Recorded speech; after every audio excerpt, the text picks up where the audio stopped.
Leading off the bottom of the third inning for the Grizzlies, number 34, the left fielder, Dennis Russ.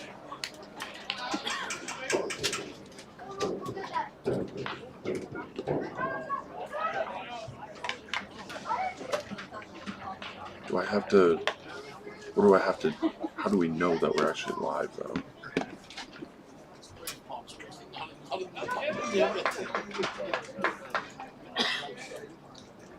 What's up?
Welcome to Palm Springs Stadium. Hopefully this audio is coming through. We'll find out shortly enough. Mitch Glessner alongside Andres Tejeda. And we will play backtrack as much as we can as we pick this game up. Bottom of the third, it's the Alberta Grizzly taking on the Canada A's. Need to get our wits about us here as we have been troubleshooting the entire first part of this ball game. That's very true. First 3, 2 and a third inning of baseball here. We're going to get you caught up. First inning went pretty smoothly for the Grizzlies. It's the starting pitcher. Went ahead and got a strikeout to start off the game. And an error on a pop fly right in the infield. Catcher Tanaka could not make the catch, and then a strikeout again for 2 outs, then a walk, and then a ground out, and that was the end of the top of the first for the A's. As this one is a swing and a miss for strike 2. Bottom of the first started off as a 1-2-3 inning with a strikeout, then a single, which ended up being thrown back into play to first baseman. And McInnes was tagged out for out number 2, and then another strikeout, and that was it for the bottom of the inning. This one gets past the first baseman. It's hit hard enough. See how we score that one in a minute. Hit down the first base line for a single. So again, Grizzly picking up here against the Canada A's as we just try to figure out who is on the mound at this point. This will be the big right-hander Joe Savage stepping in for the Grizzly. The right fielder, Joe And we apologize for all of the difficulties. That was Barone Porter, who is now aboard at first base. And a pickoff attempt as we get the number there of the pitcher on the hill for the A's. That is going to be Kunimasa Suzuki. So Suzuki on the hill, the right-hander from Japan. As Porter takes his lead at first. No score here, bottom of the third. Suzuki will check on the runner again. Nothing doing there.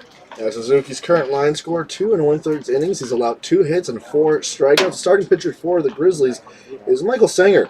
He has 2 hits and 5 strikeouts, but he's walked 3 in 3 innings of work so far. Savage awaits the pitch, high and tight, missing upstairs. 1 ball and no strikes, bottom of the third. No score, 2 hits of pop for each team. And you just saw Porter with the ground ball single. The only other member on his team is Jacob McGinnis, but he was getting thrown out at first as he was rounding second. He's trying for a steal here, and he'll be there just in time. That's Porter taking off. Great jump.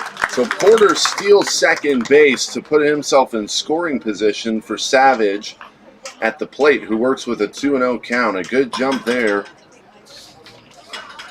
from Barone Porter to put himself in scoring position. Suzuki will now have to work with him at second as he peeks back and comes set. Another peek back as he finds his footing on the mound. Pitch is an off-speed pitch, lofted foul off to the left side from Savage. Suzuki's got to be careful there. If I was behind the umpiring crew, I might have called a balk. He lifted up his leg and then put it right back down. Just be careful out there.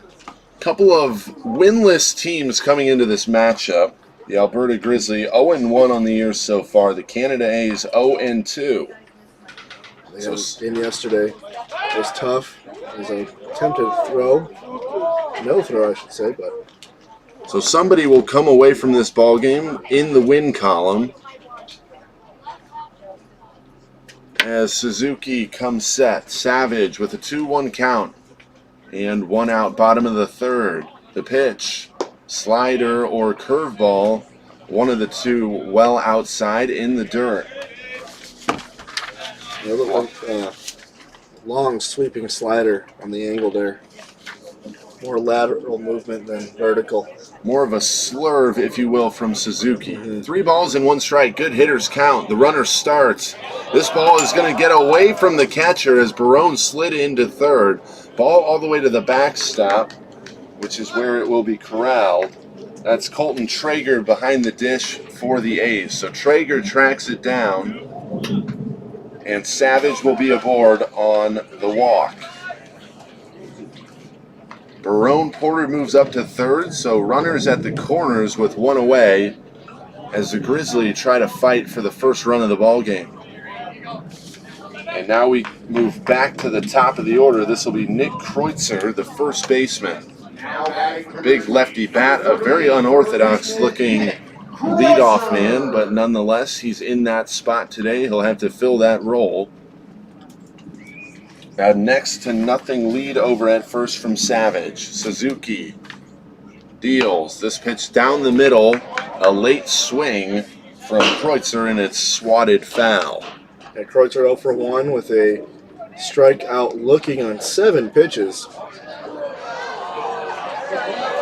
As the ball trickles down, the fans trickling in as well. We start every day at 10 a.m. That's the morning game, and then the afternoon game, if you will always start at 12:30. We hope to see you all come out to the ballpark at some point. This ball is ripped down the line foul off to the right side. Some loud foul balls there at Kreutzer. Kreutzer is a bigger fella as he stands in from the left side. We'll get that height and weight. 6'4", 280 pounds for the lefty. 2021 for playing for the UAPB, an average of 293, 7 home runs. So a lot of pop in his bat. This ball skips away from Traeger. Moving up to second will be Savage. So Barone now at third, Savage at second. Still no runs in this ball game in the bottom half of the third, as Traeger checks out on his wrist, I believe, trying to keep that ball in front and keep Barone from scoring. Barone Porter, that is. So Kreutzer with some huge pop in the bat. Again, 7 home runs this past year in the UAPB. Looking just at his history, plenty of pop in the bat. Back in 2019 in the UAPB League, hit .352 with 11 homers. So we already saw one home run in the first game of today's doubleheader. That ball was blistered off of the bat of Blake Porter, who was also a lefty. 2 home runs so far in the California Winter League. Both have come via the lefty side of the plate. This ball is lofted into left. The ball is caught. Tagging and trying to score is Porter. The ball is cut off at third by McCabe. The Grizzlies are on the board first here as Jerome Porter scores on the sacrifice fly off the bat of Nick Kreutzer. A good piece of hit in there from Kreutzer, getting a run across. The Grizzlies take a 0-1 lead. Just flips that ball out into left field. That left fielder out there should be Collier Rutledge for the A's.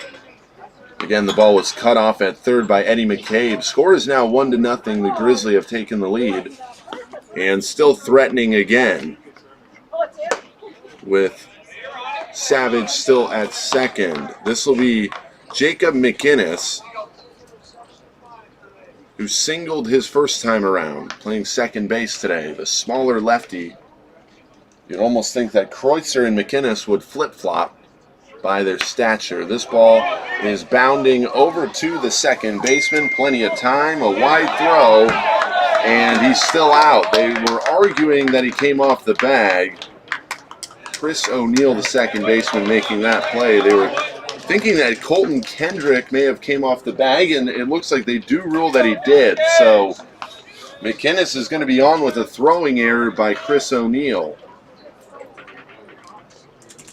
Just throwing wide enough to pull Kendrick off the bag enough. So runners at the corners now. It'll be McInnes at first, Savage at third.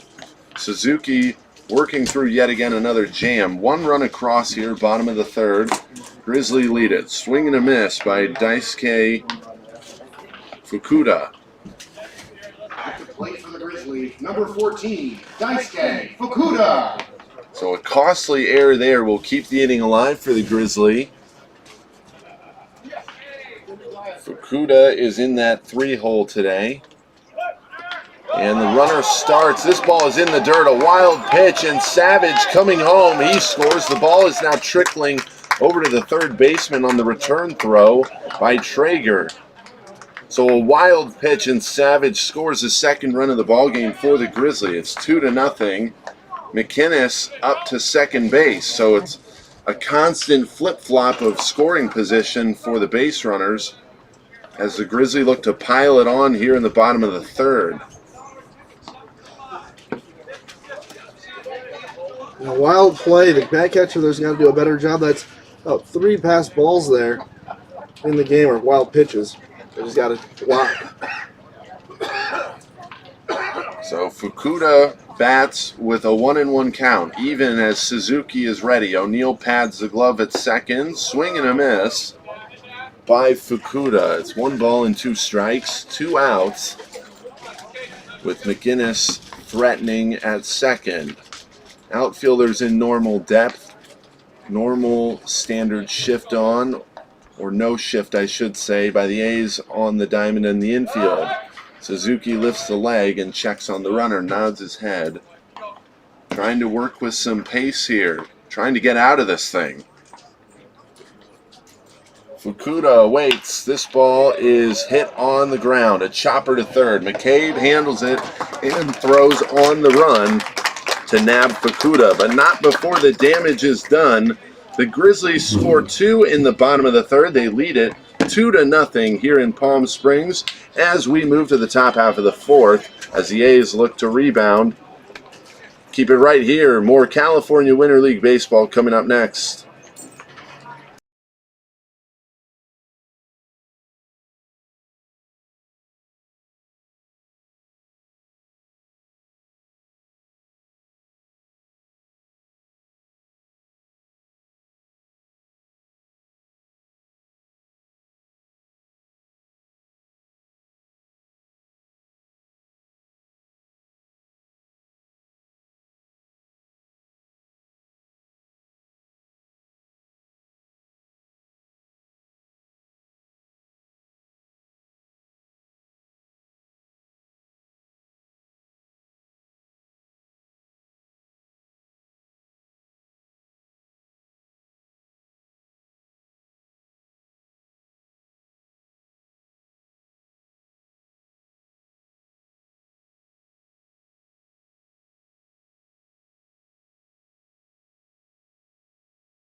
Back in Palm Springs, Mitch Klessner alongside Andres Tejeda.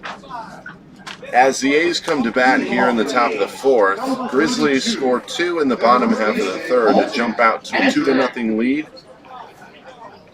We have a new pitcher on the hill for the Grizzly.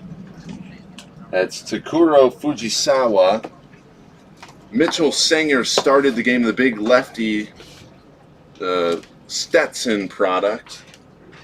Started out the game 3 scoreless frames. This ball is lifted in the air off the bat of the A's. It's caught in center field for the first putout, out number 1. A good job on Porter to call off Rust. Could have been bad there, but that's out number 1. Loud out number 1 for the Canada A's. That was Colton Kendrick flying out to center for the first out. And now Travis McFarland will stand in. He's the designated hitter today.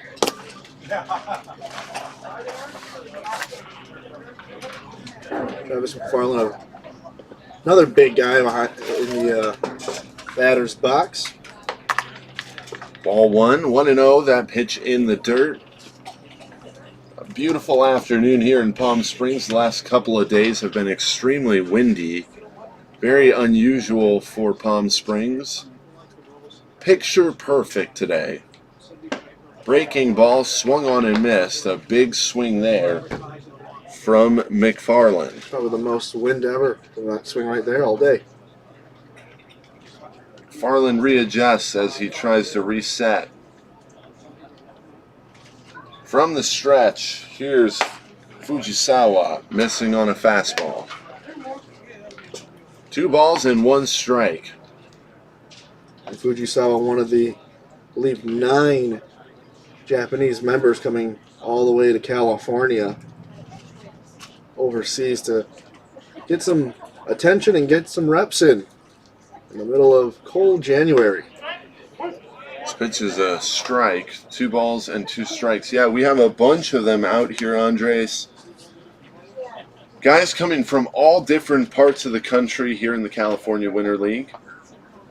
Yeah, they've all been super nice. I've seen them a little bit around the hotel, always making sure to say hello to them. They don't speak a lot of English, but baseball is a universal language, and it looks like there's going to be a catcher interference call, and he'll go over to first. So a mistake by the catcher. That's Travis Tanaka for the Grizzly. Because of that, McFarland is aboard with 1 out. You don't see that too often, but whole month of baseball, you're going to see a little bit of everything. We will surely see it all. So far, so good. No totally crazy plays yet. But as I always like to say, Andres, you see something new every day in baseball. Just when you think you've seen it all, you haven't. As this pitch misses, 1 ball and no strikes. I'm still waiting at some point for either the 3-pitch walk or the 5-pitch walk or the 2-pitch strikeout. I've seen it happen before at the Division I level and even in the minor league level.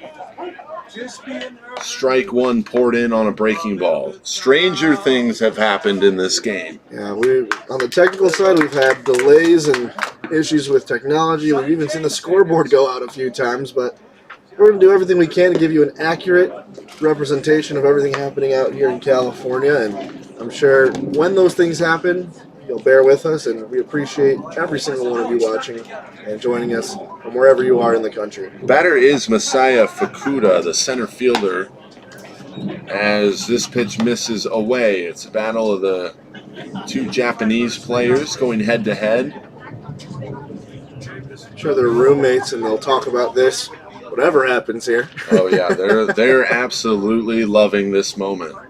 Here's a pitch. High fastball misses. Fukuda didn't have to think long about that one, taking all the way as he is aboard now. So runners at first and second. It's McFarland at second base. And now Fukuda at first. And that's the first walk issued from Takuro Fujisawa. Well, that's the second walk for Fukuda. No official at bat. He's walked twice. First time on 4 pitches. Second time on 5. All right, so back to the top of the order we go with Colton Traeger. He's over two strikeouts today. His first pitch in there for strike one. Right down Main Street is the fastball. As the A's are looking to battle back here, they're down by 2. It's 2-0. Top half of the 4th inning here in Palm Springs. Couple of looks over the shoulder. Breaking ball in the dirt. Traeger picks it up. The force out at third, or the lead runner, excuse me, is not in time on the throw. Just a tad late as McFarland sweeps under the tag with the slide. Fukuda trails and moves up to second base himself. So ducks on the pond for Colton Traeger, who hits in a 1-1 count with 1 out. If Fukuda got lucky there, I think he got a little bit of a late start there. Didn't realize that the big guy McFarland was taking off, especially to third base. Be a double steal. So a double steal, putting some pressure on the Grizzly as Fujisawa tries to work out of it. A bad swing there from Traeger, and he knew it immediately, holding the bat over his shoulders, disgusted with himself. A swing and a miss makes it 1 ball and 2 strikes. You never want to... It's always awkward when you're leaning over, bat all the way out, and you're like, I shouldn't have swung on that one. A pretty half-hearted swing. He'll try to do better this time around on 1-2 as he awaits. Here's the pitch. And this time, the breaking ball runs in, hits him on the tricep, and Traeger is just kind of frozen, almost as if he was just in shock at first from the ball coming that far in. He's wearing the elbow guard. I hit him on the back shoulder, though. Heard more meat than anything else. And are they saying he leaned into it? He's not walking to first. Not exactly sure. The managers here in the CWL, they'll kind of try to push the games along in a more engaging and friendly manner, so we'll have to get some clarity on exactly why he didn't take first base. I'm sure it'll be called a ball, so it'll be 2 balls and 2 strikes, 1 out. Got him looking. Fastball on the out corner.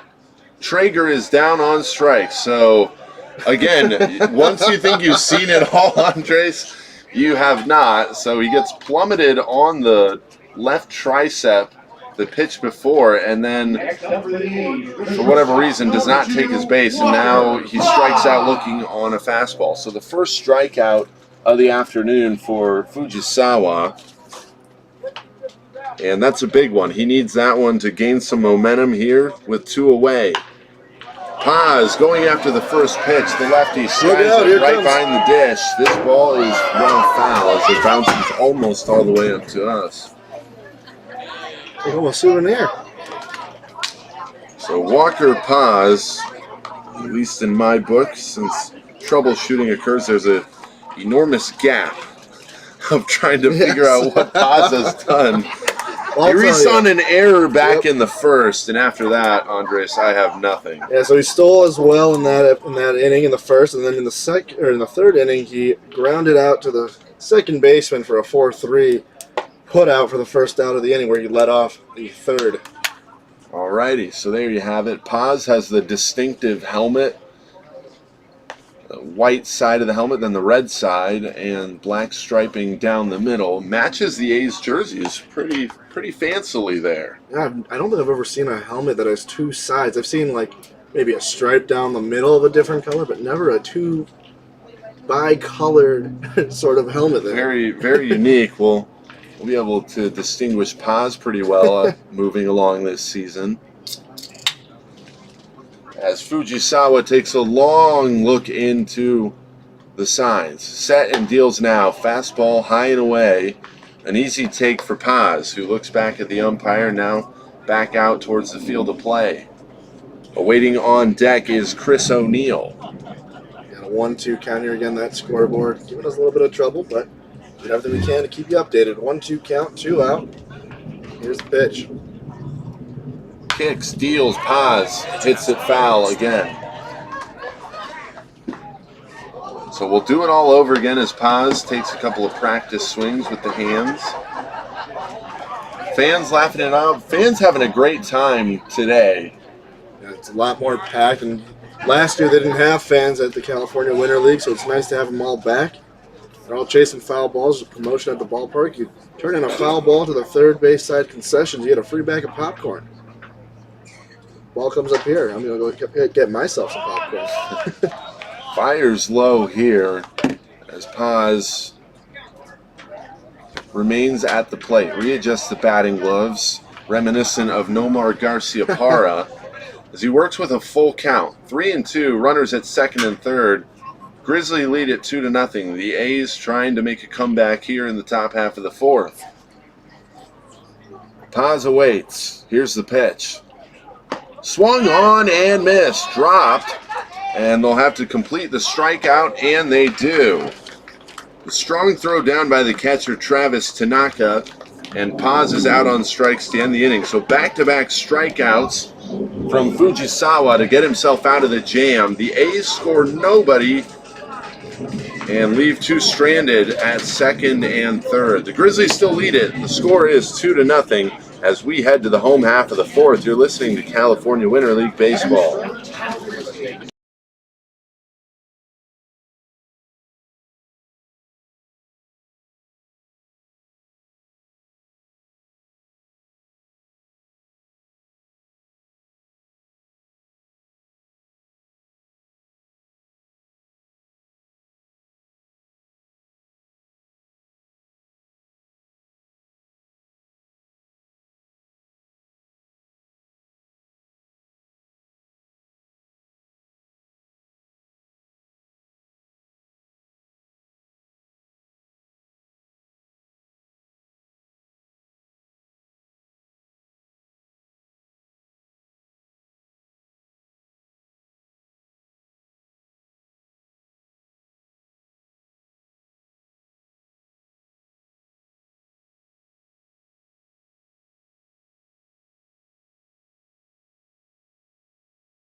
Number 15, the third baseman. So the Grizzly get out of it in the bottom half of the third. Excuse me, top half of the fourth. The scoreboard is cutting in and out. Everything's cutting in and out today, Andres.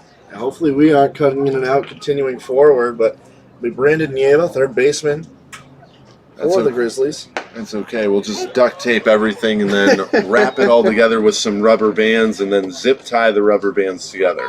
Duct tape never fails. Sounds like a pretty good solution to me.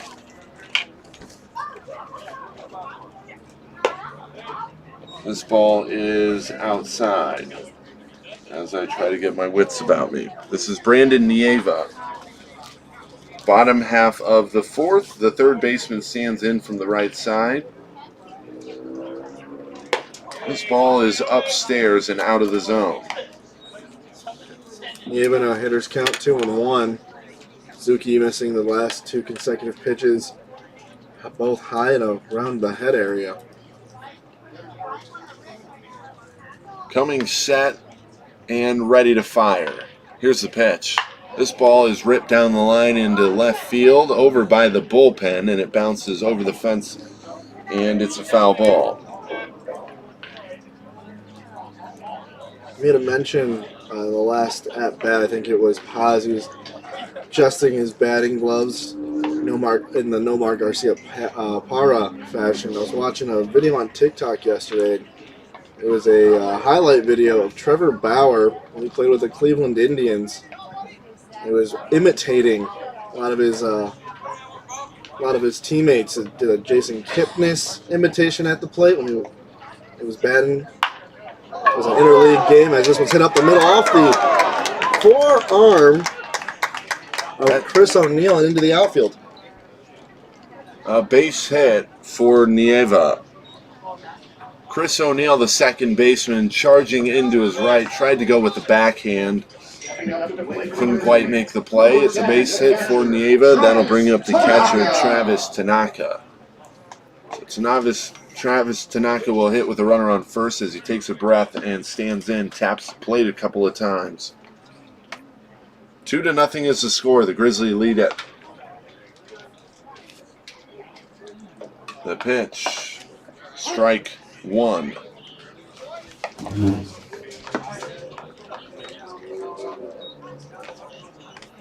Again, both of these teams are winless, so somebody will step away with their first win of the California Winter League this afternoon. Big swing and a miss, changed up on him as Tanaka was well out in front. And another Japanese matchup. But we'll talk about this one back at the hotel. Knock it down 0-2. He gets his sign, looks over to first, and sets. So he is set, ready to rock and roll. Kicks, steals. This ball is grounded towards the shortstop on one knee. Feeds it to second for one.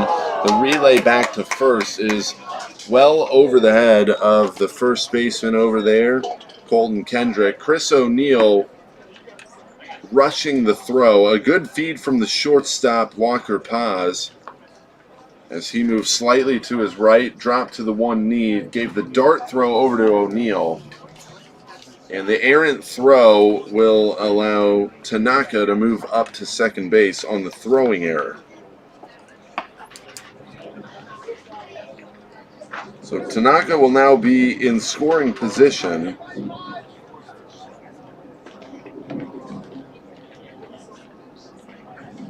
And then he advances on the error. So he's out at second as he checks his outfielders, looking at their depth.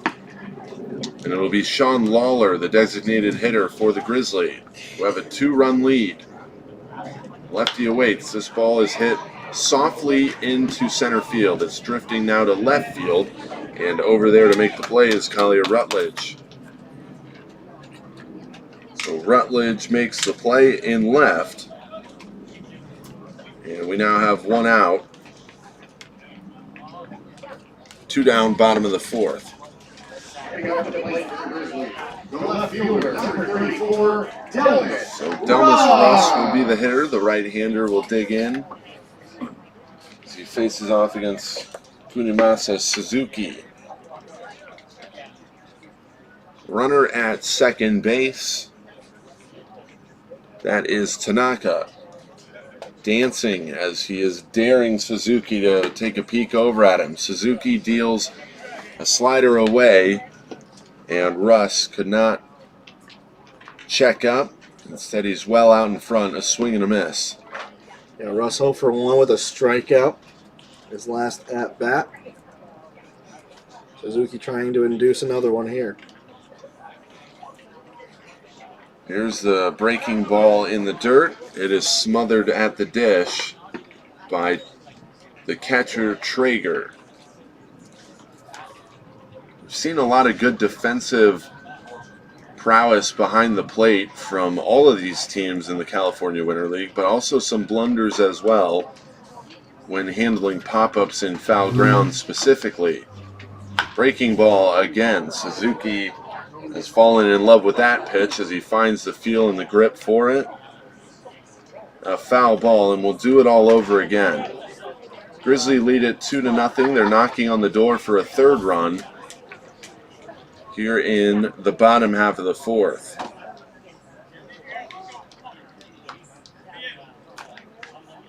Open stance for Russ as he awaits. Suzuki fires. Outside, Traeger dives to keep it in front on the backhand, and he does. He'll request a new baseball. So a good defensive play. Suzuki approves, tipping his cap. A good play by Traeger to prevent Tanaka from moving up. He extended as far as the middle infielder would on a hard ground ball into the gap. So 2 outs as Russ tries to bring home another run. Here's the pitch, a check swing. Traeger thought that he went. They'll appeal out to second. Nothing there. Count is now full and 2 outs. Wondering if the runner from second will take off with the open base at first. Full count, 3 balls, 2 strikes. Suzuki waves off. Now he nods in approval. Coming set, fiddling with his feet. Kicks, deals. This ball is outside. And a good at-bat from Russ to take a walk. Now here's a part of the lineup that Suzuki had some trouble with. And actually what got the Grizzlies on the board. Number 8, the center fielder, Baron Porter had a base hit in his first at-bat, so he's 1 for 1. Came around to score later on a pass ball and a wild pitch. That was Joe Savage, who's on the on-deck circle right now, and that's how they got their first 2. So Porter takes strike 1. It's 0-1. Center fielder stands in with an open stance. Barred elbow. Wiggles the bat slightly. Pitch. Swing and a miss in the dirt. Runner trying to move up as Traeger tracks it down to the left. And that's Tanaka moving up to third, and into second is Russ. 2 runners in scoring position now as the Grizzlies try to extend their 2-run lead here in the bottom half of the 4th. So double steal there on the block pitch. It's 0-2 now. Traeger working extremely hard behind the dish. Here's the pitch to the lefty. Hit on the ground. Over to the first baseman. A bad hop. It bounces into the glove of O'Neill, who tries to flip to Suzuki. Not in time. And the Grizzlies are going to get another run. We're going to give them a base hit on the bad hop. And that will score the run from Tanaka at third. So Tanaka is across. Russ moves up to third. It's a base hit for Porter, who hits the ball hard over to the first baseman over there, right at Colton Kendrick, who took a wicked hop into the chest and couldn't field it cleanly. Better that he got in front of it than let it go out. There might have been 2 runs across the plate, but now only 1 run though thus far, and keeps the runner at third, and Grizzlies take a 3-0 lead.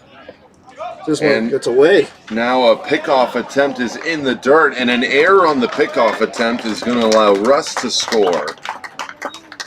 So Suzuki trying to check on Porter, and it backfires with the error. Throws it in the dirt, couldn't handle it over there as Kendrick, who was dealt a tough hop from Suzuki. So Joe Savage is the hitter with now just a runner at first. The score is now 4-0 Grizzly as they extend their lead. 2 runs in the third and now 2 in the fourth. Is that a ball or strike? I didn't see it.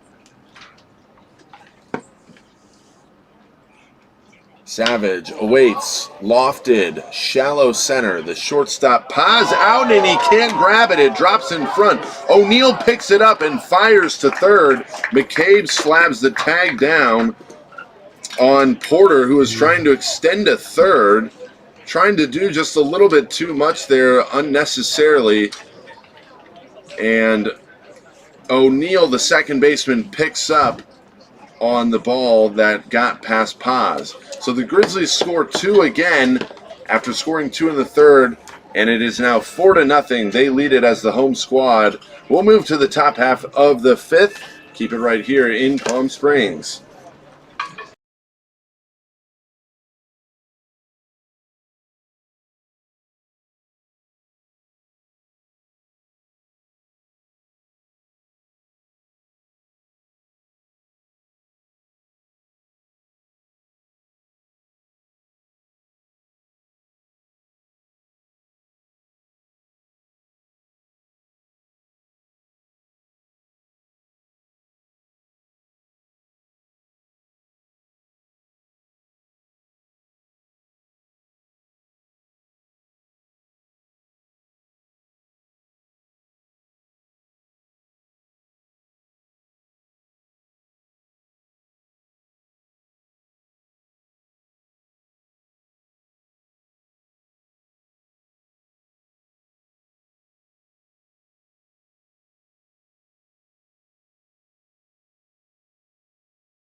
Back in Palm Springs, Mitch Glessner alongside Andres Tejeda. 4-0 is the score. The Grizzly lead it, the home team. As top half of the fifth starts, this is going to be the lead man, Antonio Carta. For the A's, number 17, Antonio. So Carta will await. Carta will take inside, ball one. I meant write yours out for me so I can send you the invite. All right, so we have a 1-1 count. Something going on in center field. There's a baseball on the field. There is an auxiliary field, the turf field behind out in right center. Looks like some guys are practicing over there. Maybe the teams that are not practicing with us today or not playing today. So all of these guys live nearby in downtown Palm Springs. They all shuttle in for the day to get their work in. And the teams will schedule their team practices at various times throughout the day. This pitch misses. It's 2 balls and 1 strike to Carta.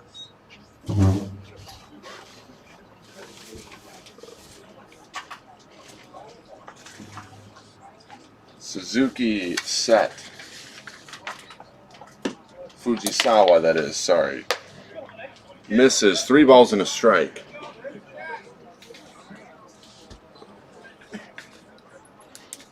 Three balls, 1 strike. As he kicks a long pause at the top, ball 4 high. Carta will take a walk, and he's aboard. So a walk issue.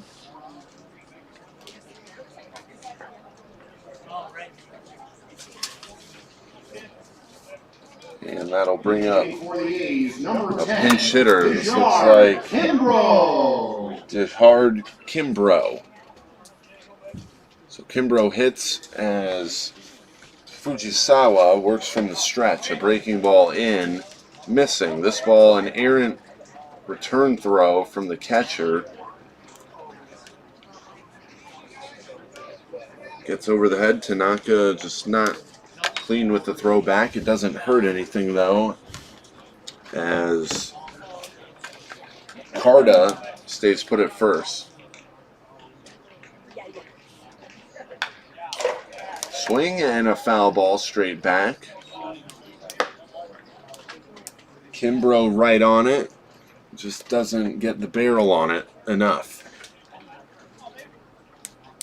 4-0 is your score. Grizzly lead it. Fujisawa comes set. A short lead over at first for Carta. Pitch, swing, and a miss. It's a 2-strike count now on Kimbrough.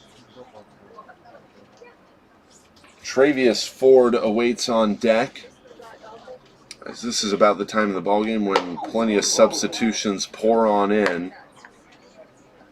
This ball inside. We'll wait for the count from the umpire.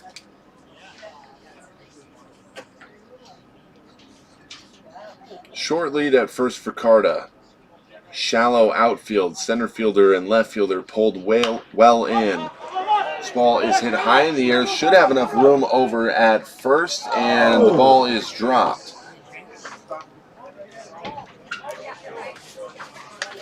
So a routine play in foul ground is dropped over by, I believe that is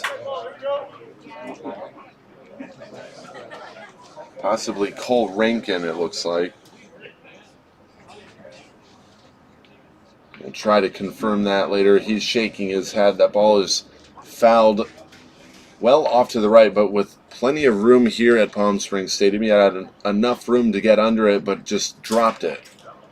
New life for Kimbrough, who's fighting for it as he fouls this one off to the right side.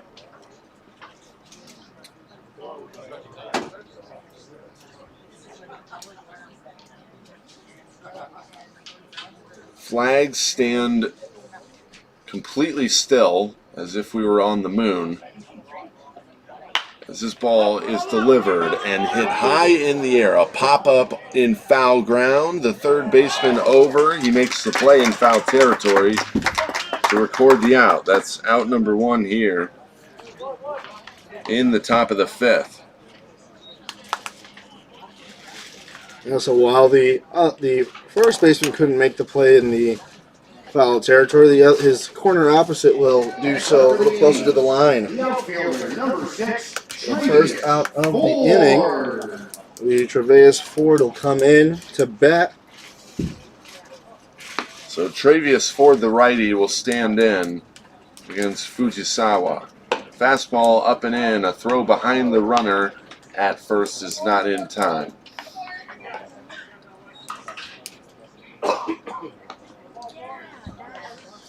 Ball 1 there to Travis Ford, who is electing, obviously with COVID going on, masks prevalent in the world, Ford electing to play with the mask on, just something that we haven't really seen. Most of these guys, they're not required to wear them. They are encouraged.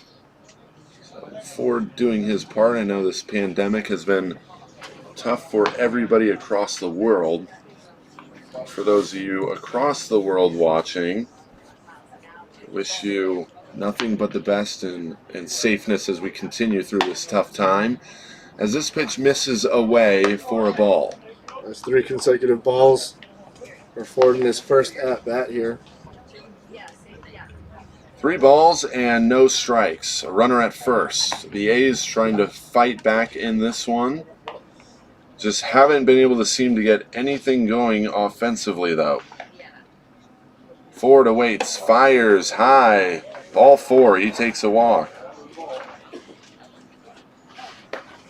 So a walk issued there. Stepping up to the plate, number 8. And runners now at first and second. Aaron Ushery will be the batter now. As Travis Ford walks.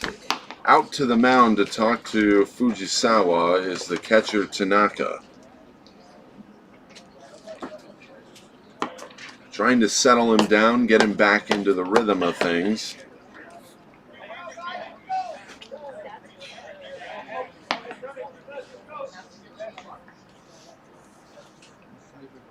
Grizzlies currently lead 4-0. The A's really trying to put some pressure on Fujisawa late in the game.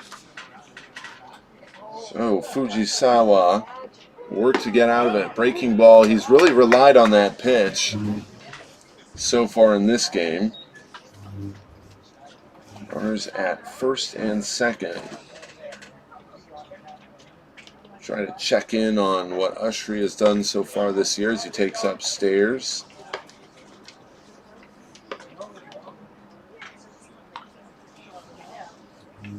Ushery so far on the year, 5 at-bats, 1 hit, 1 run scored. Obviously very early on in the CWL season, takes a strike. Does not approve of the call, but nonetheless, 1 ball and 2 strikes. So he'll hit in a non-favorable count, awaits, freezes the bat, now loads and takes low in the dirt. Fujisawa again going with the breaking stuff. A great block by Tanaka. That's textbook stuff. Keeping it right in front of you. You know the A's are trying to come back. There's only 1 out. Double play is on. Runners at first and second. A long look at the runner at second and a swing and a miss. Looked like it could have been a changeup from Fujisawa on the outer corner. And down goes Aaron Ushery.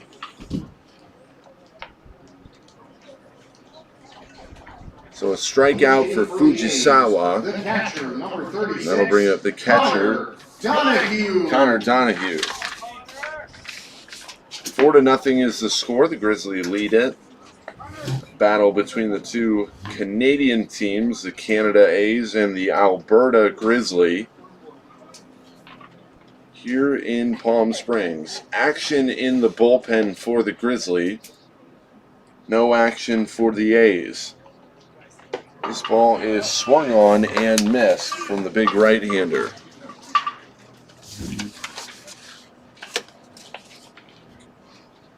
This is Connor Donahue. As Donahue awaits, Fujisawa will deliver here in a second. Breaking ball again, and the ratio of breaking balls to fastballs continues to rise like the stock market. Or plummet like the stock market at times. Stock market's not been doing so hot in the past couple of weeks. I know my stocks have been dwindling. The stonks, if you will. The stonks. Donahue awaits. This ball lifted, well, foul. One of the most beautiful things as well, not to mention all the mountains and the palm trees in the background, but just how deep this blue sky is. Not a cloud in the air today. And you look up, you're looking up to the heavens above. You got low 70s weather, very small breeze. You see a Canadian and American flag out at the 400 marker. Very light breeze. Nothing too crazy. No palm trees waving in the wind. We haven't had a lot of time to really mention it, but it's been very prevalent in these games being in the early afternoon. The sun really beams down. There's a big mountain behind us that gives the fielders a beautiful view. Instead of picking dandelions like you would when you were younger, they get to stare at a mountain. Not so bad. This ball is rocketed into the gap into left center. This could score two. Rounding second, third, and scoring is Carta, followed by Kimbrough. 2 runs across on the big double from the righty. It's now 4-2. The A's get 2 back here in the top half of the 5th. Got a 2 RBI double for the big man in Donahue. And another big man coming up, that's McFarland. Donahue just drops the barrel and absolutely clobbers this ball. Would be curious to know the exit velo on that one. Looked like it was anywhere in the range of 85 and up. We do have our flight scope technology running down for the guys. It's kind of cut out of the frame, I believe, right now, but yeah, I believe it is cut out. But it's basically a device that provides all of the advanced metrics in today's games, such as launch angle and exit velocity, spin rate, things of that nature. Here is a check swing and not able to hold up is the righty at the dish. So a huge double with 2 outs. 2 out hitting always a difference maker in any ball game. Here's a pitch low and away. 1 ball and 1 strike. 2 outs. 5 hits across for the Grizzly, 3 for the A's, and none bigger than the one by Donahue. He traded places with Kimbrough, who scored from second. Count will be 2 balls and 1 strike. Seems to be some sort of... Almost looked like there was a dispute. Could have just been a fan in the crowd. And now the umpire asking to switch out baseballs. So we'll make sure that there's no spider tech on that one. Again, another funny development. Well, funny and annoying if you are an MLB pitcher. The guy's checking for substance on the ball. Guy's trying to doctor the baseball as this ball misses up and a walk is issued. So runners will be at first and second for the A's, who are still trying to fight in this one here in the top of the 5th. 2 runs across. A big double from Donahue. Grizzly lead it by 2 runs. It's 4-2 here in the top of the 5th. That'll bring up the right fielder, Adrian Pizzana.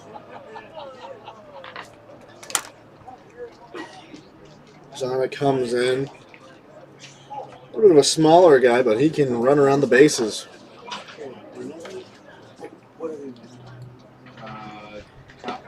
And this pitch in the dirt for a ball. Ball 1. 1-0 is the count.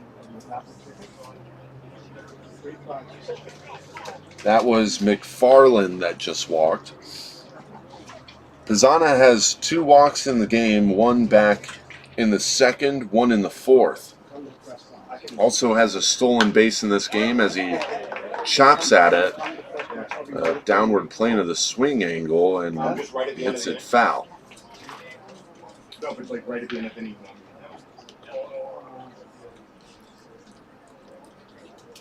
Pizzana, a younger guy out here in the California Winter League, 21 years of age, an outfielder from Indiana, takes a strike.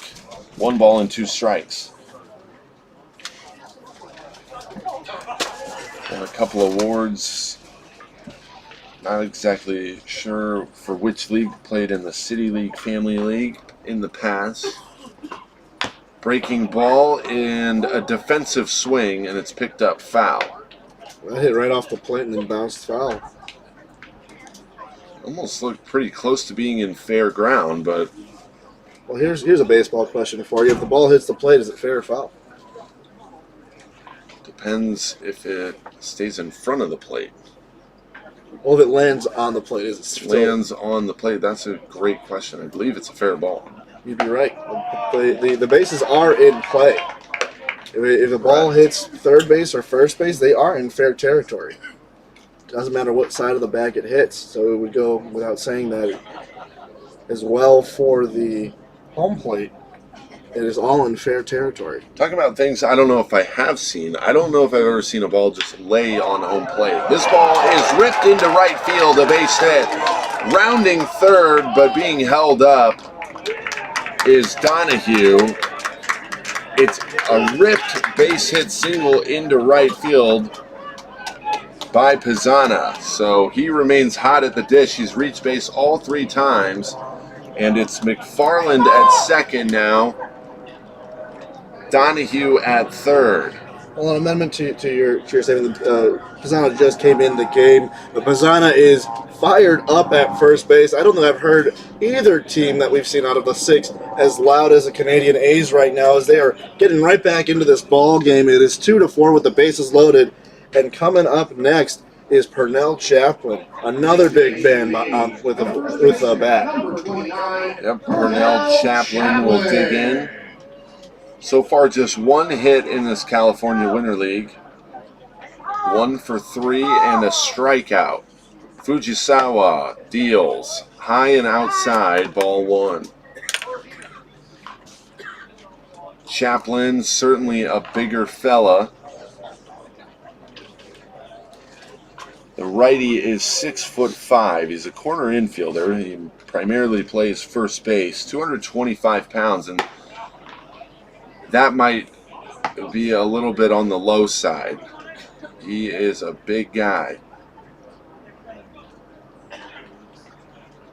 See what he can do with the bases juiced here in the top of the 5th. 2 across so far for the A's to cut the deficit to 2 runs as Chaplin swings. Skied into that deep blue sky on the infield. The first baseman over for the Grizzly to take care of it in fair territory. And that'll do it. So the bases are left loaded for the A's, but they do get 2 runs back, courtesy of the 2 RBI double by Donahue. And the Grizzlies still lead it 4-2 with the A's creeping back. We'll move to the home half of the 5th here in Palm Springs. Keep it right here. You're listening to Palm Springs Winter League.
Here come the Grizzlies to bat in the home half of the 5th.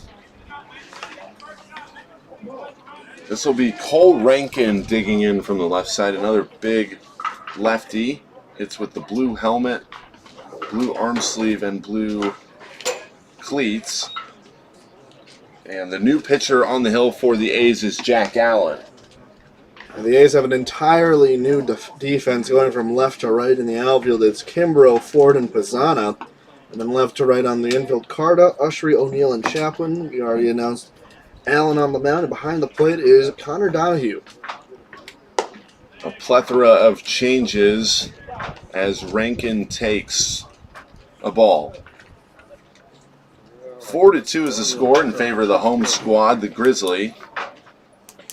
On 5 hits, the A's trail. They have 2 runs across on 4 hits. Rankin will take a walk on a free pass, and he is aboard, the lead man for the Grizzlies. As a leadoff walk, percentage of runs that score with a leadoff walk is well over 70%, and it's Tatum the second now up to bat. And we're trying to work through all these substitutions, Andres. Now batting for the As Grizzlies. Terry Tatum will dig in. Terry And I'm sure we're going to have some more Tatum. substitutions, as we've already seen the A's go ahead and go to their backups. I already see a new entrance on deck. Ball 1 from Jack Allen, the right-hander.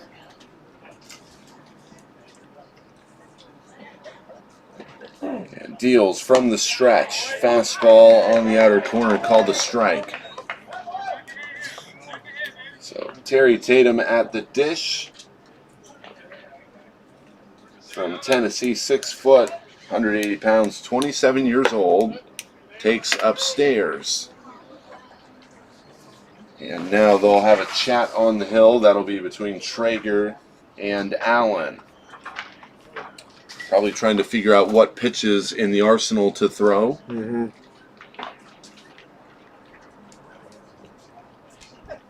See if we have any info on what Allen does throw. Looks like the 21-year-old throws a 2-seam, 4-seam cutter, changeup, curveball. This pitch misses up and in. Whatever that pitch was. Count is 2 balls and 1 strike. I'll tell you what your best pitch is, Andres. That's the pitch that you throw for strikes. Yep. Consistently as well. This ball is in the dirt. It gets behind the glove of Traeger on the wild pitch. Moving up to second is Rankin. And it's ball 4, actually. So a little behind in the count there. Tatum will take a walk. Runners at first and second now. Also taking a walk is the A's manager. He'll take a walk up to the mound and have a word with his newly entered pitcher, Allen, as he has walked the first 2 batters. Yeah, that's Paul Nochi. He's a manager for the Eastside Diamond Hoppers in the USPBL in 2021. He's signed over 20 CWL players over the years, so he is familiar with this place, as are most of the managers. Most of them coming back out here for multiple seasons. It's just a good way, as far as if you're a manager or scout or in baseball in general, for you to come out and experience some baseball during a time where obviously most parts of the country there is no baseball. So, Oh, yeah. Got the lockout going on, and only deals you're seeing happen at the big league level or semi-professional level are at minor leagues. A lot of young guys, not as polished as these guys as well, trying to make their dreams come true of hitting the big leagues, making it to the show. strike 1 to Nick Israel, who digs in and takes now. It's an even count, 1 ball and 1 strike. Nobody out here. Bottom of the 5th. 4-2, the Grizzly lead it. And they're looking to add some insurance runs as we inch closer towards the end of this ball game. High and outside on the fastball from Allen, and it misses. Ball 2, 2-1. Allen's having a lot of trouble with his location right now, and as a pitcher, it's tough. Once you're out of that rhythm, it's hard to get right back in, and now you got runners on first and second, adding more pressure to yourself. But here's the next pitch, and that one misses again. 3 balls and 1 strike. Allen is just having an extremely difficult time as they now put him aboard for free with the 3-ball count. They put him aboard intentionally. So 3 walks in a row. This one, by the way, of intentional walk, but the bases are now loaded, and the Grizzly threatening to really blow open the doors here in the bottom of the 5th. Here's Brandon Nieva. And swinging strike 1. Not too familiar with Allen and his pitching style, but some pitchers thrive under pressure, and there's no more pressure than this right now. Bases loaded with no outs. As he again misses high, he's got to find his release point. Traeger had to jump to catch that one. Hangs in there and snags it out of the air. Big spot here. We'll see if Allen can get out of it. Deals high again. He's missing high with all of his fastballs, as the count is now 2-1. At this point, if I'm Allen, put something in the zone. If he swings and hits it, trust your defense. If he misses, then that's a strike for you. Nieva is 0 for 2. He grounded out to the third baseman his first time up in the 2nd. In the 4th, he singled into center. So he's looking to add a couple more runs. 3 balls and 1 strike. Pressure cooker of a pitch here for Jack Allen, who searches for the first out of the inning. He comes set and delivers. Grounded, a broken bat to O'Neill at second on a couple of hops. He underhands it to Chaplin at first for the out. But coming across to score is Rankin for the Grizzly, who now extend their lead. It is now 5-2. And that's the best kind of outcome that could have happened outside of the possible triple play. But you take a run for an out. Seems like a fair trade to me. Absolutely. Always a good thing to trade a run for an out. On the broken bat from Nieva, who got fisted a little bit. Here is a high pop-up. That is off the bat of Tanaka into left field. And tagging and trying to score is going to be Tatum, and he does easily. Throw cut off at third. So it is a sacrifice fly for Tanaka, as another run comes across. Another crooked number on the board for the Grizzly, who have scored their 2nd run of the inning. They've scored 2 in the last 3 innings to make it 6-2 total is the score. And see another one. 1 pitch and another out. Give up a run, but you're closer to your goal of getting out of the inning. This ball is hit on the ground into right field. Looking to come around and score is Israel. He will score easily standing up on the base hit from Lawler. The designated hitter came into the at-bat 0 for 2, but he ends that streak with a base hit into right. And the Grizzly have now really blown open the doors, and they lead by 5. Score is 7-2 on only 6 hits, too, for the Grizzly. And that's a huge contribution because of all the walks, wild pitches, and stolen bases. Pull up the numbers here for the A's pitchers real quick, as that one's called a strike, a pretty generous strike that was fairly well inside. So starting off, that was Kanui Suzuki. He pitched 4 innings, allowed 5 hits, 4 runs, only 1 of those earned, 4 strikeouts and 2 walks, and Jack Allen has allowed only 1 hit, which we just saw, with 3 runs, all of them earned, no strikeouts and 3 walks to start off the inning. He only pitched 2/3 of an inning thus far. This is Christian Busby at the plate, hitting for Barone Porter. So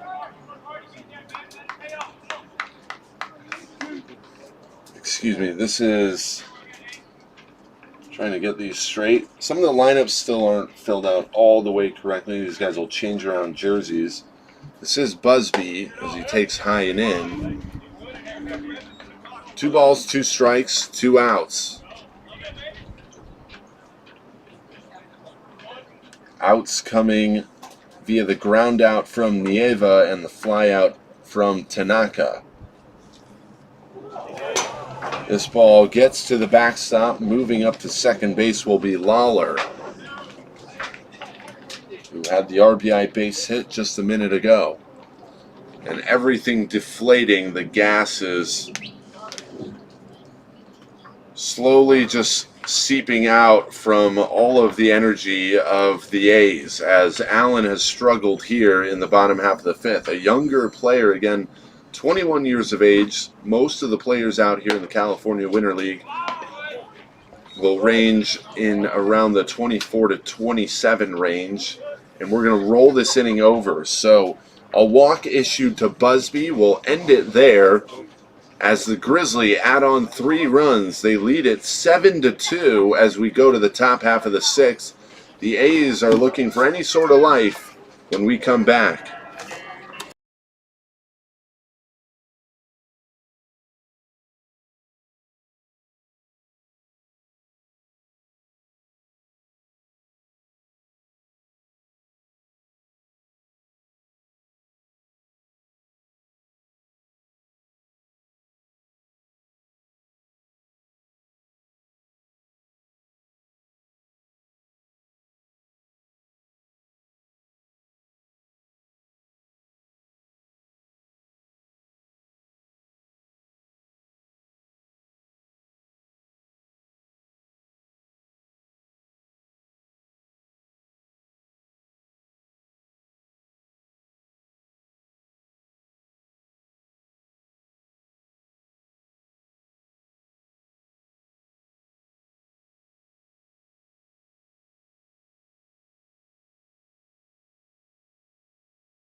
The pitcher, Jack Allen will be the man to start it off for the A's here in the top of the 6th.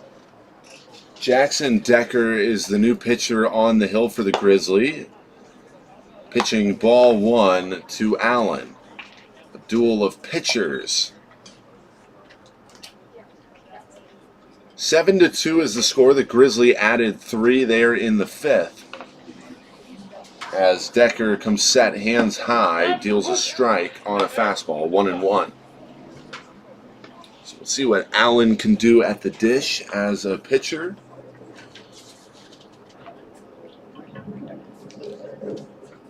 Listed as an infielder and right-hander. Pitch, Decker dealing, grounded softly, right side, and it's going to be snagged over there by the second baseman, Terry Tatum, but just no shot as his momentum carried him all the way into another area code in right field.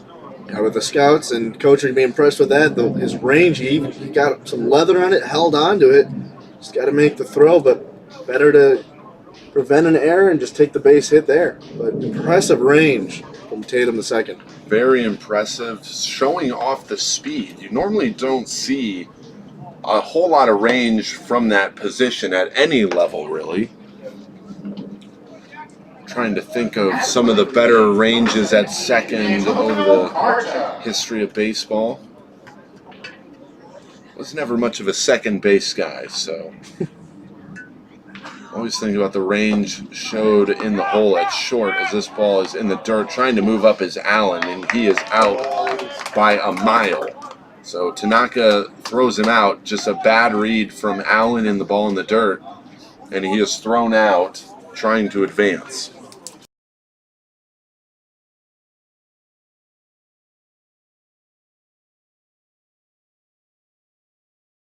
Lidstrom doesn't have a number. Carta at the dish, 1 out. Taking ball 1 outside. I'm trying to think in general, just guys that cover a ton of ground. I know this past year, as far as the MLB is concerned, Nicky Lopez, the shortstop for the Royals, showed tremendous range. Talking about some of the fun stats earlier, that's one of the more fun ones to look at is outs above average, taking into account how far the defender has to move.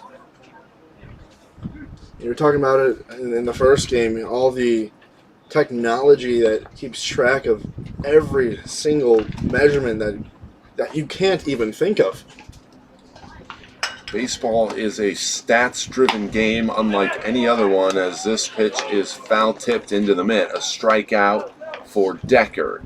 Down on strikes is Carta. Stepping up to the plate for the A's, number 10, the left fielder, Dejard Kimbrough. So many stats in this game, and the game is ever evolving. The game today, could you imagine if somebody like Babe Ruth was out on a baseball field in today's game at the new Yankee Stadium? First of all, he'd be like, what happened to the old one? He'd probably first be wondering that. He'd probably then wonder if he was still on Earth. And then he would wonder what is going on with 3 guys on the right side of the infield. Baseball has become somewhat of a science, if you will, at this point. It's generational. You know, the game is so different than it used to be, and some people are thriving in it. Some people absolutely hate change, but some things about baseball never change. You know, absolutely. It is interesting to kind of see the pushback. You know, here on one front you have people with data and science-driven approaches to the game. All of these teams out at the major league level, they have entire staffs of 50-plus people who solely work on creating models and entering things into databases and advanced scouting. And it's just incredible as Decker deals a strike swinging to the batter, who is Kimbrough. Yeah, my cousin is a statistics major, and he was looking for jobs in baseball. And part of the interview process, before you can even get an interview, they ask you a questionnaire sheet, and you have to figure out spin rate. You have to figure out potential probabilities of at-bats based off numbers. Ground ball to third. Kimbrough shows off the wheels. He's going to be safe. Throw is not in time. And third baseman Nieva had to play the ball as it played him, bringing him back and having to extend his arm a little bit more, but Kimbrough will run it out. Here's a funny story for you, Andres. This was a couple of years ago. After working for a company out east that tracks stats, I was put in contact with somebody with the Phillies. Now, I'm going into this thinking, oh, this will be cool, and, you know, let's see what happens. I soon find myself looking at who is going to be interviewing me, and it's a guy who graduated from MIT, and all of a sudden I'm thinking something isn't adding up here. This guy's a computer science major from MIT, and I start sweating bullets. Does MIT even have a baseball program? I have no idea. Somehow this guy found his way into the Phillies organization, and I'm here sweating bullets. I'm like, how do I even prepare for this interview? This is definitely not the job that I thought that I was applying for. And much like you said, Andres, they grill you with these questions. I'll never forget it. It was the most awkward phone call of my life. But you live and you learn, right? Yeah. He calls me and he's like, what baseball models have you created? And I'm like, well, I've watched and scouted players, but I haven't created a model. And he's like, well, what did you do in college? And I was like, well, I didn't study computer science. But, and as you can imagine, this phone call just went further and further south. But what baseball models have you created? I got a GM account in MLB The Show that I've created. I think that would have been an acceptable answer, honestly. Curveball in the dirt is swung on and missed.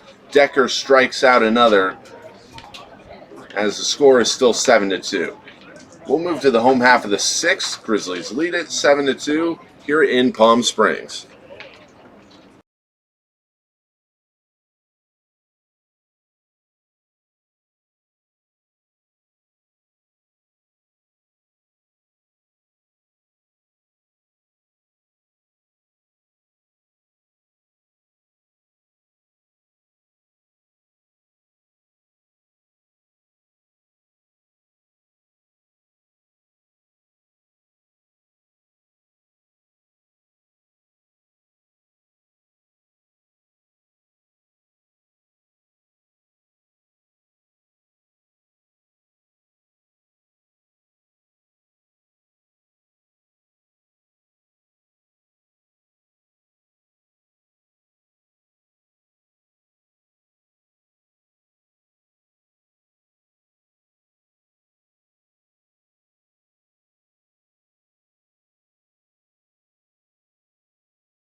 Alex Whitman. We move to the bottom half of the sixth. Mitch Glessner alongside Andres. Okay. All right. Cool. Over here, my good friend.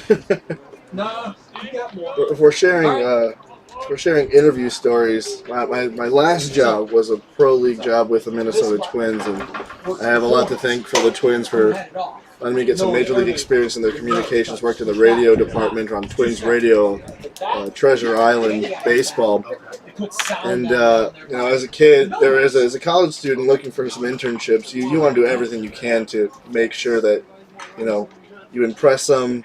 You're on time. You look sharp. You look professional. They changed the interview time on me once because there were some deals going on in the American League Central, and I changed the time and they changed it back on me, but I forgot to change it, and I missed my first interview time, and so I'm freaking out as Littman takes ball 3.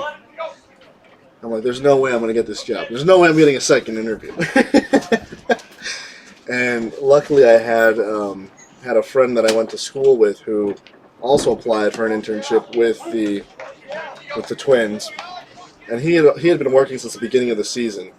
And so he was kind enough to reach out to the hiring manager, the director of radio broadcast for the Treasure Island Twins Radio Network, and they gave me a second interview. I was like, you know what, it's a courtesy thing. They already did this. There's still no way I'm getting this job. And sure enough, they called me. Actually, they called me while I was showering, so I missed that call too. And I get a call from a number I don't know, calling back around 9 p.m., and I'm offered a job, and the rest is history. And it was a great season. I mean, not the greatest season for the Twins. They underperformed completely. They were one of the teams, one of at least top 5 teams to at least make the playoffs, let alone the World Series, and completely botched it due to the injury bug. They had a new AAA team, the St. Paul Saints, so it was nice that they were right across the river to fill in some spots due to injuries. Speak of injuries, ball's beamed near the head of, I don't have this number down. This looks like Anthony McDougal. Yeah. From Oakland, California. The righty digs in, 6 foot, 220 pounds. Crowds the plate. And swing and a miss. A big swing there. The new pitcher on the hill is Travis McFarland. And that's my little spiel of making it to the show.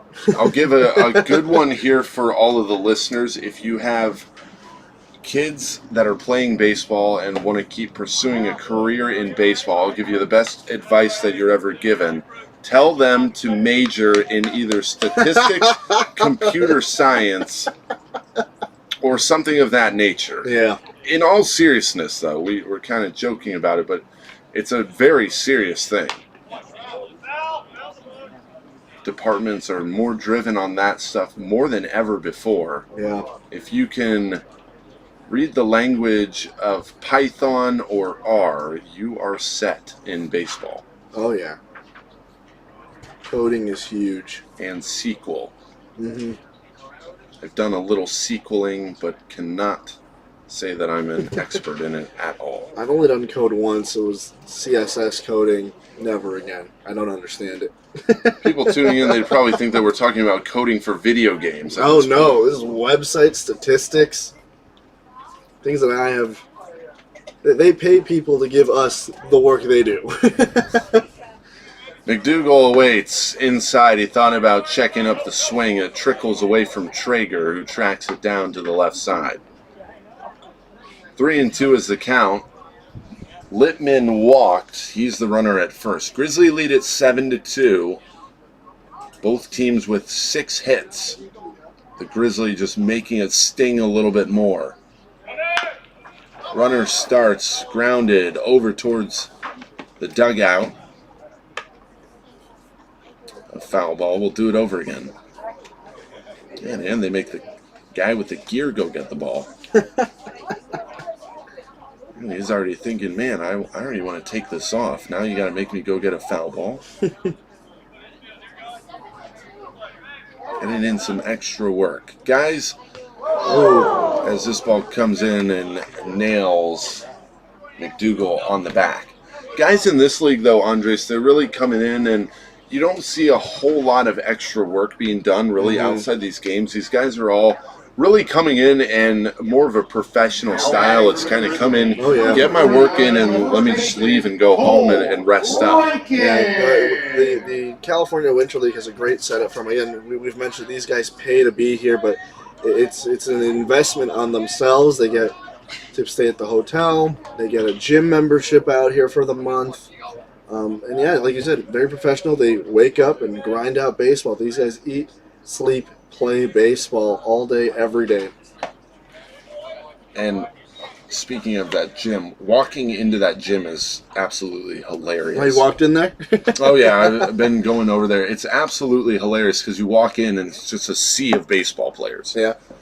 Gotta see if I can get one of those memberships and start going. Rankin is the batter. The lefty takes outside. He walked and scored a run back in the 5th. One of the 7 runs for the Grizzly, who lead it by 5. Ball to outside. McFarland working really to just try to get out of this game at this point. It seems like the A's are completely deflated, it looks like, just by the looks of it defensively. This ball outside, taken for another walk. Yeah, so that's his second walk of the day, and he's actually walked around the bases and scored.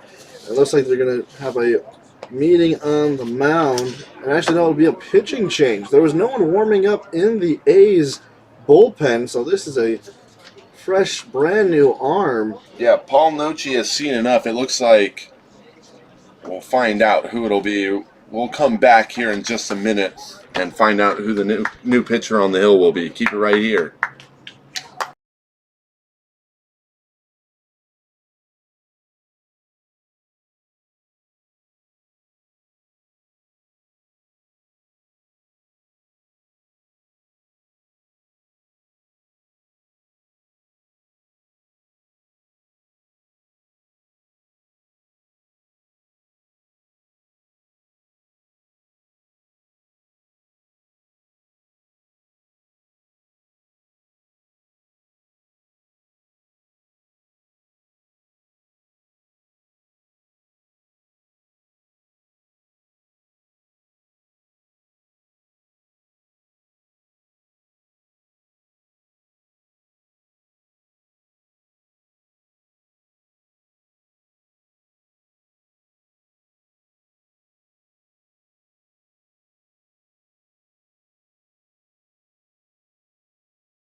It'll be Aaron Ushery on the hill for the A's.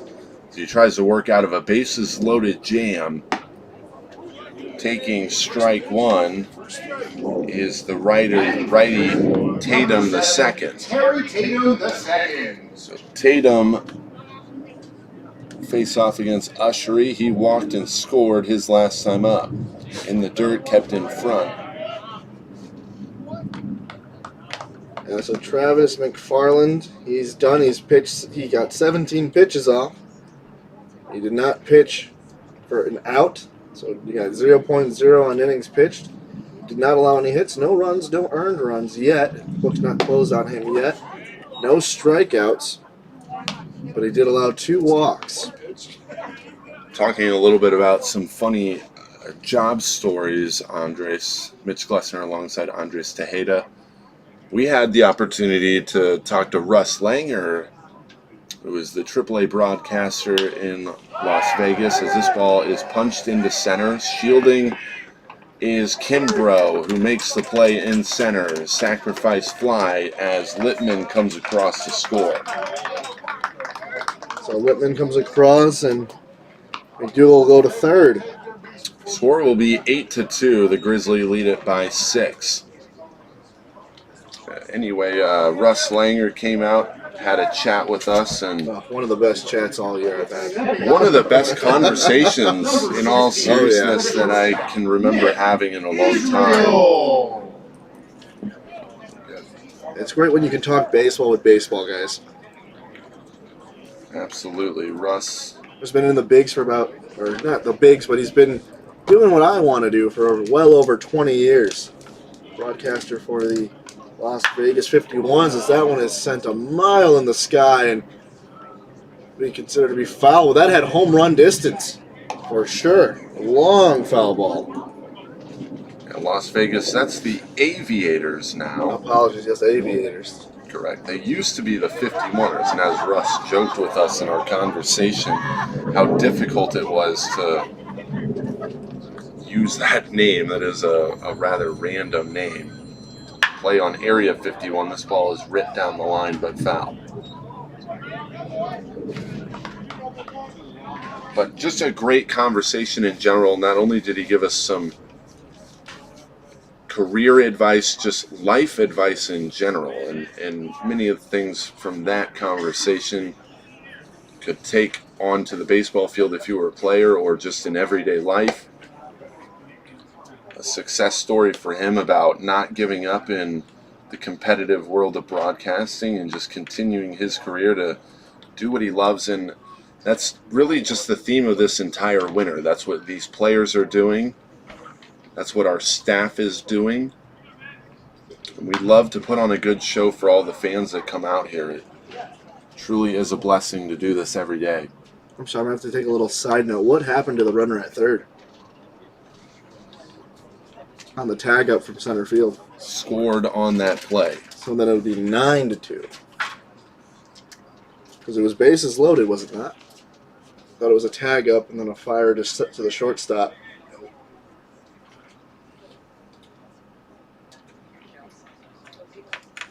There's the ball fouled straight back.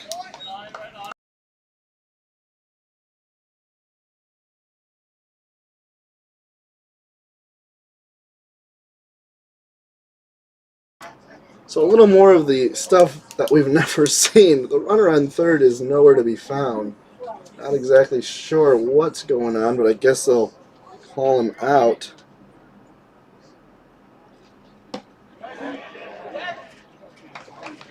As that'll be the end of the inning.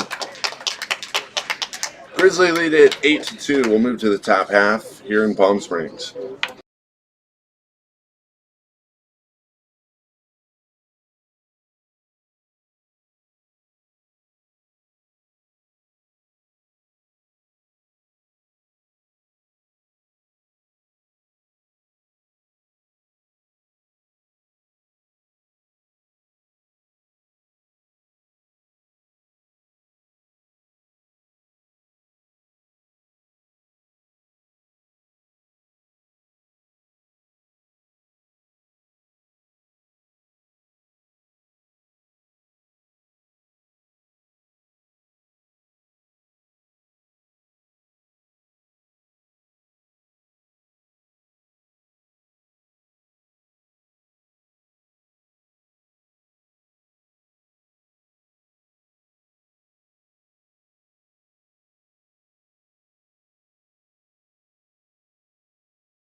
Back in Palm Springs, Mitch Glessner alongside Andres Tejeda. Grizzly lead this one, the battle of the Canadians. It's the Canada A's and the Alberta Grizzly. Aaron Ushery will lead it off. He'll set the tone here in the top of the seventh. The A's trail by 6 runs. 8-2 is the score. New pitcher on the hill for the Grizzly is Delmas Russ. Utility man, doing it all. And again, just like that, doing it all. Aaron Ushery coming from shortstop to pitch now. Now up to bat. Everybody's trying to channel their inner Shohei Ohtani. A dual threat. This ball hit into center field, and the play is not made. Ball is dropped. Ushery on his way to second, diving in safely. That is going to be an error out in center field, looking for the number of the center fielder, as there have been plenty of defensive moves around the field.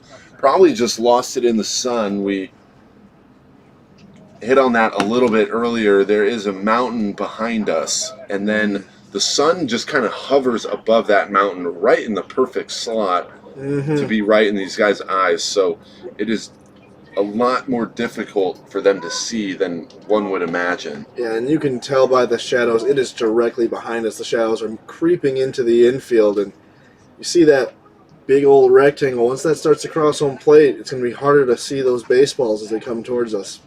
So Ushery reaches on the error.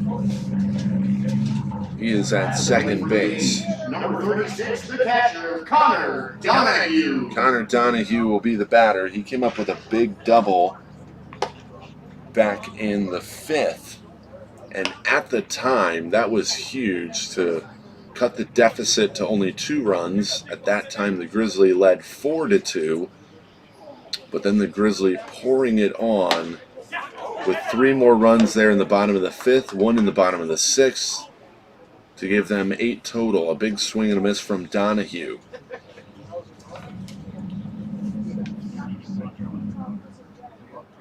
Pitch from Russ inside.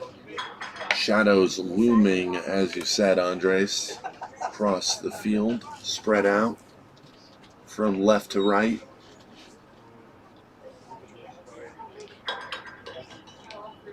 Fans still out here today, and what's a beautiful day. Swing and a miss. Fans will hang around. It's a great family atmosphere out here. Been here for 4 days and loved every minute of it. Hard not to. There's probably something wrong with you if you had a problem with it. Swing and a miss. Blew his doors down with the fastball. So Donahue is down on strike swinging. 1 away here, top of the 7th. Last chance for the A's, who trail by 6 runs. Russ reeling back there and finding some velocity. Yeah, he's trying to shut it down for the Grizzlies. And again, the safe lead, not a safe situation here as they lead by 6. As look at that, all that power knocked his hat off on that pitch. Kind of mentioned Shohei Ohtani. He's hard not to mention in today's game.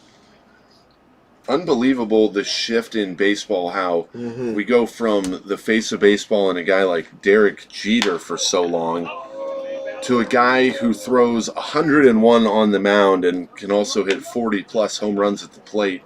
Oh, yeah. It's insane to think, and now all of these kids growing up, that's what they want to do. They want to pitch on the hill, and they want to be a threat at the plate. I've had the opportunity to watch some younger youth baseball this last spring on a bunch of tournaments, and every one of these kids now, they want to be a two-way player. It's incredible, the shift in baseball and the shift in athleticism as well. Yeah, and for sure. You have to be a world-class athlete to do that. Obviously, most people don't think of baseball players as being world-class athletes. You think of guys that play on Sundays, like football players or guys in the NBA, and of course those guys are freaks of nature athletically, but me and Josh on the broadcast the other day, we kind of touched on the fact that baseball players just kind of have to grind it out, and to be that athletic enough to play both ways is just out of this world. Yeah. And something that a lot of guys just really dream of doing in today's game. Here's one for you, Andres. Another thing we've never seen before in a baseball field.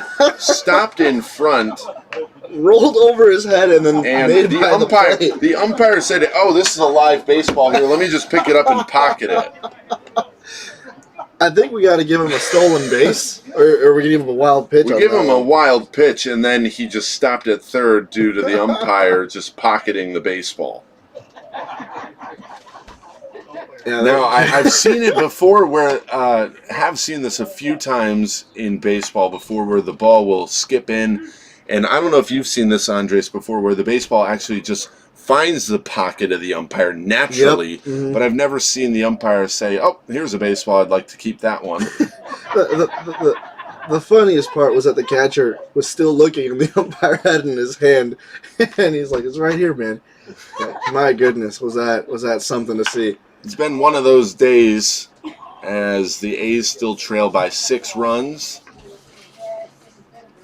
Next thing you know, he's going to put on some batting gloves and go to the bat. Maybe hit for them. You were talking about Shohei Ohtani, and I was privileged to be in his presence when the Angels came to Minneapolis. That is a tall, strong, large man right there. Yes. Unfortunately, we didn't get to see him pitch, but we did see him pinch hit a few times in Minneapolis as he goes down on strikes on the swing. That was McFarland who strikes out swinging. But that is an impressive. I don't know if I use the word specimen or just human being, but that he is larger than life. I'll say that much. Number 7, Adrian. I don't know. I guess I just got extremely lucky, Andres, in the summer going to an Angels game, saw Ohtani home run. Oh, that's and then going to a Padres game and seeing Tatis hit a home run. And then going to a Dodger game and I saw Mookie Betts hit a home run. So I don't know what the odds of that would have been, but I had the privilege to do that. Fernando Tatis, obviously an electric player in the game. He's probably one of the most polarizing figures in the game. Oh, yeah. I was in Miami when Giancarlo Stanton hit home run number 48 at home against the Rockies. Wave and a miss from Pizzana, the hitter. And that's what baseball needs. We're talking about, making baseball fun and playing for the guys. Tatis is one of those guys that kind of elevates that, plays with a flair. He's got the dreadlocks, the sunglasses. For the longest time, it was kind of frowned upon as far as, this is a game of respect, which we all understand that, but these guys trying to have more fun as the game progresses along. This game progressed along at a rapid pace as we hit around the 3rd inning. No score up until the 3rd inning when the Grizzlies scored their first 2 runs of the ball game. They would score 2 more in the bottom of the 4th, and the A's would get 2 back in the top of the 5th. It looked like they were knocking on the door, but then a 3-run 5th for the Grizzly would really just kind of blow open the doors, adding an insurance run in the 6th. As they tallied up 8 runs compared to only 2 for the A's. So the final here, Andres, will be 8-2. Your final thoughts from today? Yeah, so Michael Singer will get the win. He's 3 innings pitched on 2 hits, 5 strikeouts, and only 3 walks, comparing to the losing pitcher, Kunimasa Suzuki. Pitching wins ball games here. He allowed 5 hits, 4 runs, only 1 earned, and a lot of errors. There's the A's allow 3 errors, Grizzlies allow 4, so not the cleanest game, but still a good, hitting matchup. We saw a lot of great hits, both teams with 6 hits apiece, and I'm excited to see what else these teams can do. Both teams came in without a win. The Grizzlies finally putting one up in the CWL, and the A's just 1 game away from possibly getting into the win column. But overall, great game again. Singer with the win, Suzuki with the loss. No safe situation for Delmas. Aaron Ushery here in the game. But great ball game, and I can't wait to share some more stories with you as this month progresses. As again, only day 3 of baseball here at the California Winter League. Absolutely, Andres. Can't wait to share some more stories. Tomorrow, it'll be Monday's matchup. It'll be the British Columbia Bombers taking on the Palm Springs Chill at 10 o'clock a.m. That's Pacific time, of course. Followed by the Palm Springs Power taking on the Alberta Grizzly at 12:30 p.m. tomorrow, Monday. I'm sure everybody at home will probably switch off this and turn on the TV to watch some football. Can't blame you there. I will make the greatest announcement for our fans here before we sign off. We have figured out the technical difficulties. We apologize to all our fans out there who are loyal and tune in, and we love every single one of you. We decided to move to a different streaming software that allowed us to just easily put the stream up here. Again, apologies for moving on late, but we should be smooth sailing moving forward. Fingers crossed we'll channel our inner computer science nerds in us, Andres. All right, for Mitch Glessner and Andres Tejeda, final here, 8-2. The Grizzlies win it. We'll see you tomorrow at 10 o'clock a.m. Pacific time. Thanks for tuning in today from Palm Springs Stadium.